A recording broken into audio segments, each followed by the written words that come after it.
अस्सलाम वालेकुम। Welcome to conflict card. दोस्तों, बात आज हम करने जा रहे हैं रेड सी की सिचुएशन के हवाले से, जो कि डायरेक्टली कनेक्टेड है इसराइल फलस्तीन जंग को लेकर। रेड सी की सिचुएशन में हाउथीज ने एक बहुत ही बड़ा अटैक किया है और ये अटैक इनडायरेक्टली इंडिया पर भी है और इंडियन गवर्नमेंट इस पर मुकम्मल तौर पर खामोश है। ना सिर्फ इंडियन गवर्नमेंट बल्कि आपको इंडियन मीडिया भी खामोश नजर आएगा। तो ऐसा हुआ क्या है जिसके बारे में आज बात करना जरूरी है। तो बेसिकली हाउथीज ने रिसेंटली 6 जून को ये क्लेम किया कि उन्होंने 3 शिप्स को निशाना बनाया है। इन 3 शिप्स में से एक अमेरिका की शिप है, एक का उन्होंने जिक्र नहीं किया, जबकि दूसरी शिप ग्रीक ओन्ड शिप है, यानी कि यूनानी कंपनी की शिप है। और यहाँ मैं आपको एक अहम बात बताता चलूं, जो ये ग्रीक ओन्ड शिप है, ये इंडिया का तजारती सामान लेकर इंडियन शहर मोरमुगाओ से जा रही थी सुइज के एरिया में, यानी कि इजिप्ट में। इंडिया का सामान लेकर मिस्र जा रही थी, जिसको रास्ते में हाउथीज ने निशाना बनाया है। और हाउथीज के जो मिलिट्री स्पोक्स पर्सन है, जिनका नाम याहिया सरी है, उन्होंने इस बारे में क्लियरली कहा है कि हमारे मिसाइल्स ने इन वेसल्स को हिट किया है और उन्हें काफी ज्यादा डैमेज हुआ है। उसके साथ साथ दोस्तों मैं आपको एक और शिप दिखाता चलूं। ये भी एक ग्रीक ओन्ड शिप है, जिसे इससे पहले हाउथीज ने कैप्चर कर लिया था, सीज कर लिया था। एंड आई बिलीव ये अभी भी यमन में ही मौजूद है, इसे छुड़ा नहीं सका था कोई भी। हाउथीज और अमेरिका के इत्तेहादी, उनके दरमियान इस वक्त रेड सी में काफी ज्यादा सिचुएशन टेंस है। रिसेंटली अमेरिका के MQ-9 ड्रोन्स काफी ज्यादा तबाह हुए हाउथीज के हाथों, और इसी तरह हाउथीज के मुख्तलिफ ड्रोन्स को भी अमेरिकन शिप्स के एयर डिफेंस सिस्टम्स ने तबाह किया मल्टीपल टाइम्स। अमेरिका के जो एयर डिफेंस सिस्टम है उनके बहरी जहाजों पर मौजूद, उन्होंने हाउथीज के मिसाइल्स तक को तबाह किया। इन तमाम टेंशंस के चलते ये भी देखने में आया कि मल्टीपल टाइम्स हाउथीज ने मिसाइल फायर किए और वो अमेरिकन शिप्स को या जो इजरायली लिंक्ड शिप थी उन्हें डिस्ट्रॉय किया उन्होंने, या उनको हिट किया। लेकिन उसके साथ साथ रेड सी अब तमाम की तमाम कंट्रीज की शिप के लिए जहन्नम बनता जा रहा है। यहाँ सिर्फ बात इजरायली शिप्स तक नहीं रही, उसके साथ साथ जो दूसरी शिप्स हैं वो भी अब अंडर अटैक आ रही हैं। लेकिन ये जो वाक्य है ये काफी ज्यादा मुनफरद है, कई मामलात में मुनफरद है। एक तो इसमें सिर्फ रेड सी में निशाना नहीं बनाया गया, बल्कि यहाँ एक अमेरिकन शिप है जिसका नाम मर्सेक सेल्टर है, इसको निशाना बनाया गया है अरेबियन सी में, यानी कि रेड सी से आगे जहाँ अरेबियन सी की बाकायदा हदूद शुरू हो जाती है, वहां तक हाउथीज अब मार कर रहे हैं।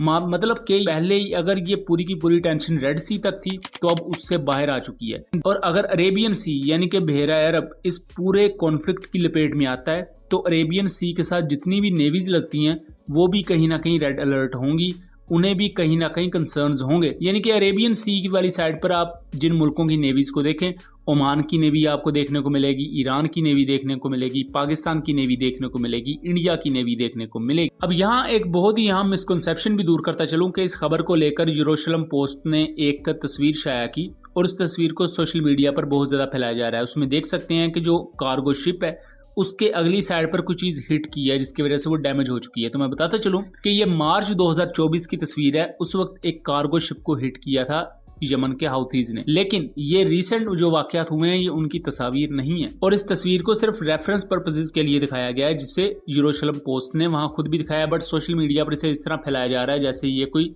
नए वाकये की तस्वीर है। दोस्तों, इस पूरे वाकये को लेकर इंडियन मीडिया में मुकम्मल खामोशी अपनाई गई है और इंडियन मीडिया में किसी को भी इजाजत नहीं है कि वो इस वाकये को रिपोर्ट करे। हालांकि ये एक बहुत बड़ा वाकया है जहां इंडिया का कार्गो ले जाने वाला शिप था उसे डायरेक्टली हिट किया है हाउथीज की तरफ से मिसाइल के साथ, और यहाँ इंडियन नेवी ने भी अपनी नेवल शिप्स को डिप्लॉय किया हुआ है रेड सी में।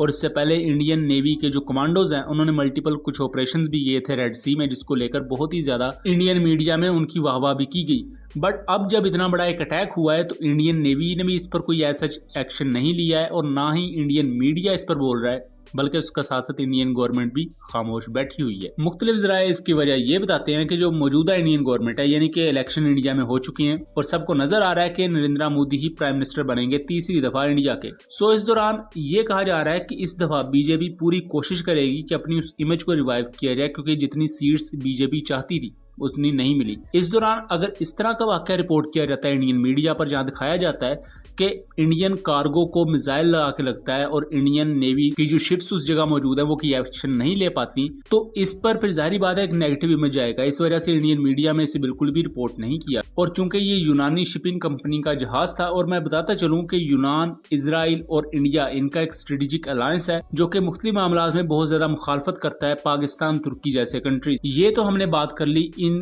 रिसेंट इंसिडेंट्स की, बट उसके साथ साथ जैसा कि मैं शुरू में बता चुका हूं कि ये अटैक सिर्फ रेड सी में नहीं हुए बल्कि ये अटैक अरेबियन सी तक भी अब फैल चुके हैं। सो इसके बारे में आपका क्या ख्याल है? अरेबियन सी में जो नेवल फोर्सेस मौजूद हैं, क्या ये आने वाले वक्त में उनको भी ट्रिगर करेगा और क्या ये पूरे का पूरा कॉन्फ्लिक्ट एक बड़ी जंग की सूरत हाल इख्तियार कर सकता है? क्योंकि अभी भी अगर देखा जाए तो हाउथीज इस वक्त ज्यादा जो अटैक कर रहे हैं वो इसराइल की हैफा पोर्ट है और उसके साथ साथ जो अमेरिकन शिप्स हैं, लेकिन ये अटैक्स थे रेड सी में। अब ये जो अरेबियन सी वाला अटैक है ये कंसर्न रेज कर रहा है कि क्या इसका दायराकार रेड सी से बढ़कर बाकी जो एरियाज है वहां भी आएगा, क्योंकि इससे फिर दूसरे कंट्रीज भी मुतासर होंगे। सो अपनी आरा से जरूर आगाह कीजिएगा। वीडियो पसंद आई हो तो इसे ज्यादा से ज्यादा शेयर कीजिएगा, चैनल को सब्सक्राइब कीजिएगा। मिलेंगे अगली वीडियो में, तब तक के लिए अल्लाह हाफिज।